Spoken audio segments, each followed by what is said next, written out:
সিয়াম সাতানোর পবিত্র মাহে রমজান আগমন উপলক্ষে ইফতার সামগ্রী উপহার দিয়ে আনোয়ারা উপজেলার অন্যতম সেবামূলক প্রতিষ্ঠান রহমান ফাউন্ডেশনের প্রতিষ্ঠাতা চেয়ারম্যান মাহবুবুর রহমান চৌধুরী বুলবুল।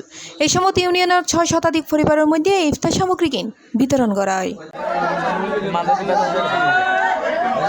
ফেব্রুয়ারি 16 তারিখ সোমবার বিকেলে উপজেলার বারখাইন ইউনিয়নের ঝিউরি শাহজাহান চেয়ারম্যান বাড়িতে ইফতার সামগ্রী বিতরণ করা হয়। দীর্ঘদিন ধরে ইউনিয়নের গরিব দুস্থ হতদরিদ্র পরিবারের মধ্যে শীতবস্ত্র, ইফতার সামগ্রী, কুরবানির সামগ্রী ও শিক্ষা সামগ্রী বিতরণ সহ নানান সামাজিক ও মানবিক কাজ করেছেন রহমান ফাউন্ডেশনের প্রতিষ্ঠাতা চেয়ারম্যান মাহবুবুর রহমান চৌধুরী বুলবুল। এই কার্যক্রম অব্যাহত থাকিব বলে জানান মাহবুবুর রহমান চৌধুরী বুলবুল।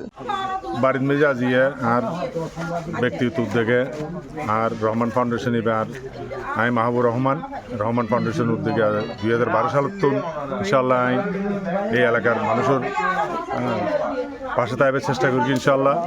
ভবিষ্যতে ইনশাল্লাহ ওনার বেকুন দোয়া ইনশাল্লাহ থাকলে ইনশাল্লাহ আরও কাছে যাবার চেষ্টা করি ইনশাল্লাহ।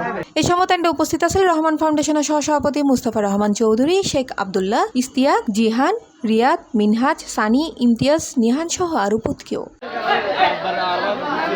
C plus TV, Chittagong.